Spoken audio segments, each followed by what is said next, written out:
ನಾಡಪ್ರಭು ಕೆಂಪೇಗೌಡರ ಜಯಂತಿ. ನಾಡಪ್ರಭು ಕೆಂಪೇಗೌಡರವರು 27 ಜೂನ್ 1510ರಲ್ಲಿ ಯಲಹಂಕ ವಿಜಯನಗರ ಸಾಮ್ರಾಜ್ಯದಲ್ಲಿ ಜನಿಸಿದರು. ತಂದೆ ಕೆಂಪನಂಜೇಗೌಡ ಮತ್ತು ತಾಯಿ ಲಿಂಗಮ್ಮ. 1526ರಲ್ಲಿ ಕೆಂಪೇಗೌಡರವರು ಬೆಂಗಳೂರು ಪುಣೆ ಹೆದ್ದಾರಿಯಲ್ಲಿ ಬೆಂಗಳೂರಿನಿಂದ 48 ಕಿಲೋಮೀಟರ್ ದೂರದಲ್ಲಿರುವ ಶಿವಗಂಗಾ ಸಂಸ್ಥಾನವನ್ನು ವಶಪಡಿಸಿಕೊಂಡರು. ನಂತರ ಅವರು ದೊಮ್ಮಲೂರನ್ನು ಸ್ವಾಧೀನಪಡಿಸಿಕೊಂಡರು.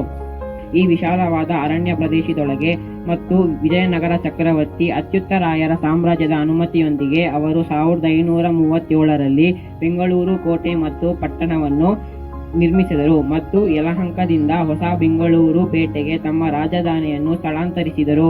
ಇಂದಿನ ಬೆಂಗಳೂರು ನಗರದ ಅಡಿಪಾಯ. ಅವರು 1569ನೇ ಇಸವಿನಲ್ಲಿ ತಮ್ಮ 59ನೇ ವಯಸ್ಸಿನಲ್ಲಿ ಬೆಂಗಳೂರು ವಿಜಯನಗರ ಸಾಮ್ರಾಜ್ಯದಲ್ಲಿ ನಿಧನರಾದರು. ಧನ್ಯವಾದಗಳು.